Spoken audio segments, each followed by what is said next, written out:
In the year 7 BC, Augustus Caesar, the first emperor of Rome, embarked on an ambitious and far-reaching project, the reorganization of the empire's provinces.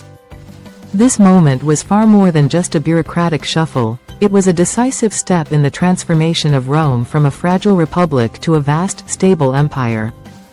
Augustus's reforms laid the foundation for centuries of peace and prosperity, known as the Pax Romana, while also cementing his personal control over the entire Roman world.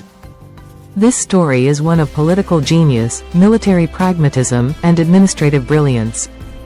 With careful planning, Augustus balanced centralized power with regional autonomy, managing the empire's sprawling territories in a way that had never been done before. He divided the provinces between those under imperial control and those governed by the Senate, giving him the leverage to keep both the Senate and the military in check. The reorganization of the provinces was not just a dry administrative act. It was a carefully calibrated political move that reshaped the empire, stabilized volatile regions, and ensured the loyalty of the Roman legions. Join me now as we dive into the imperial court of Augustus, journey across the provinces, and witness how this reorganization changed the course of history.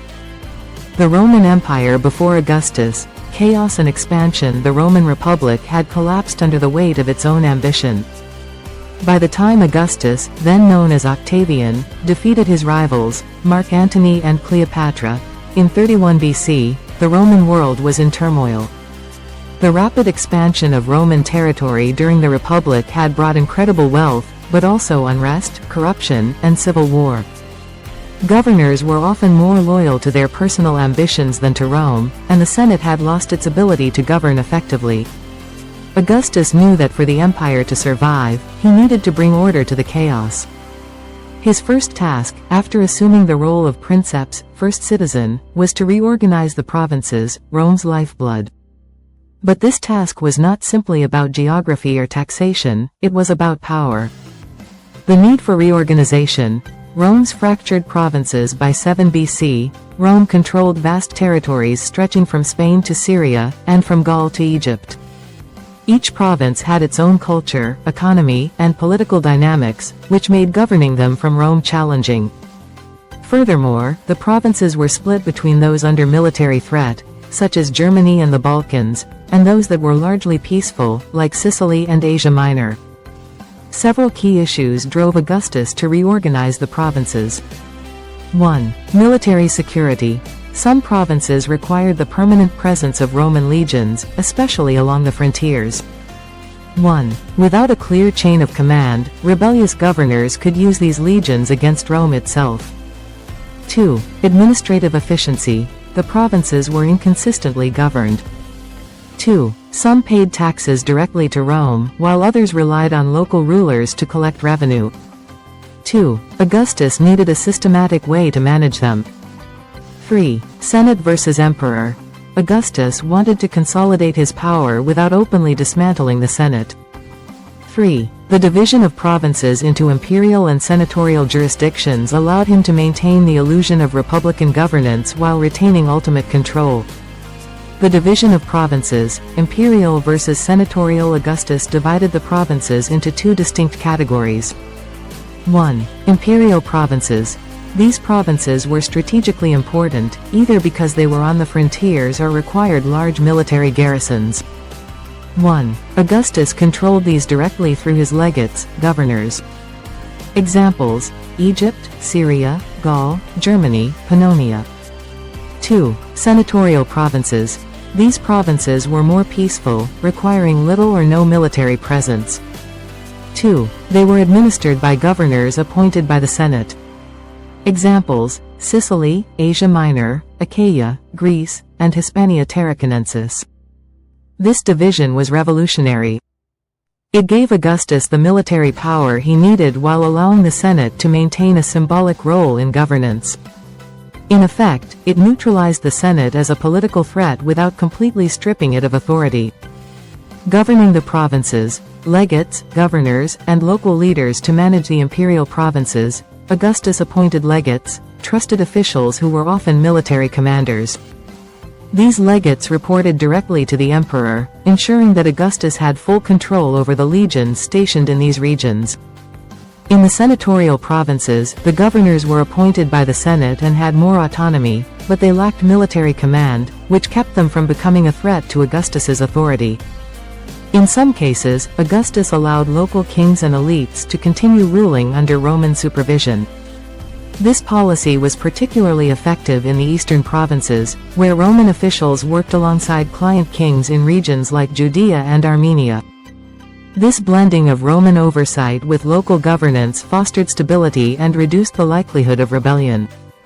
It also helped integrate diverse cultures into the empire while respecting their traditions. Military and economic control. One of Augustus's key goals was to ensure the loyalty of the legions. By stationing legions in imperial provinces under his personal control, he ensured that no rogue governor could use them against him. He also implemented tax reforms to ensure that the provinces contributed fairly to the imperial treasury. 1. Tributes and taxes. Augustus standardized the collection of taxes across the empire, reducing corruption and ensuring a steady flow of revenue to Rome. 2. Military settlements. In some frontier provinces, Augustus established colonies of veterans, granting them land in return for their military service. 2. This not only rewarded loyal soldiers but also secured the frontiers with communities that had a vested interest in defending Roman territory. The symbolism of Augustus's reforms. Augustus's reorganization of the provinces was about more than efficiency, it was about projecting power.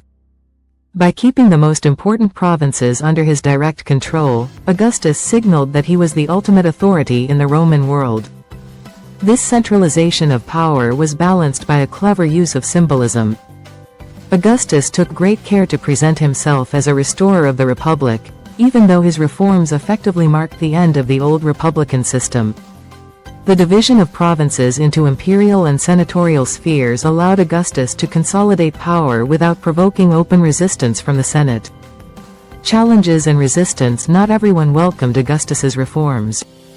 In some provinces, particularly along the German frontier, resistance simmered beneath the surface. Rebellions broke out in the Balkans and Germany, forcing Augustus to launch military campaigns to secure these regions. The reorganization of the provinces also created tensions within the Roman elite. Some senators resented the loss of power, while others viewed Augustus's consolidation of authority with suspicion.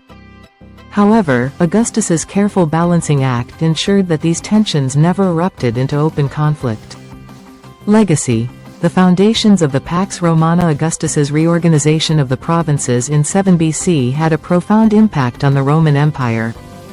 His reforms laid the groundwork for the Pax Romana, a period of relative peace and stability that lasted for more than 2 centuries.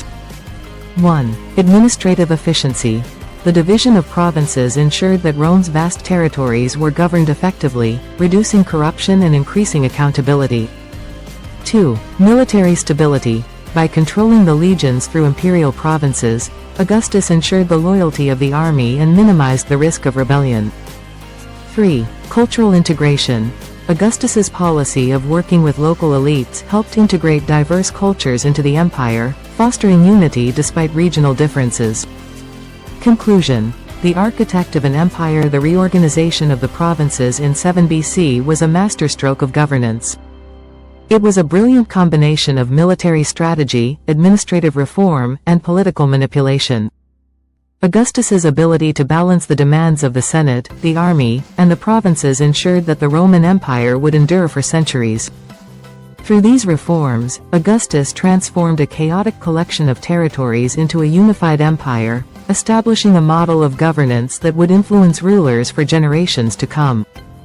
The story of 7 BC is not just about the reorganization of provinces, it is the story of a leader who understood that power, to endure, must be both visible and invisible, both centralized and shared.